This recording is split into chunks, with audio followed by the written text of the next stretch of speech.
வணக்கங்க. வாழ்க்கையில் எல்லாருக்குமே சக்ஸஸ்ஃபுல்லாக இருக்கணுன்ற ஆசை நிச்சயம் இருக்கும், தப்பே கிடையாது. எல்லா துறைகளிலும் நாம் உயர்ந்து தான் இருக்கணும், அது நல்ல விஷயந்தான். ஆனால் அந்த சக்ஸஸை ரீச் பண்ணணும்னா don't fall in love with success, but fall in love with habits which bring success. 21/90 rule ஒன்று நான் கற்றுக் கொடுக்குறேன். எந்த ஒரு விஷயத்தையும் 21 நாள் தொடர்ச்சியாக நீங்கள் செய்தீங்கன்னா அது உங்களுடைய பழக்கமாக மாறும். It will become your habit.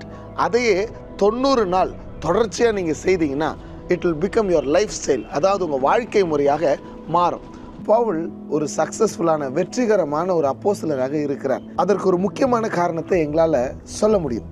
அவர் எங்கே போனாலும் எப்பவுமே ஜெபிக்கிற பழக்கத்தை உடையவராக இருந்தார். அந்த ஜெபம் அவருடைய வாழ்க்கை முறையாகவே மாறிவிட்டது.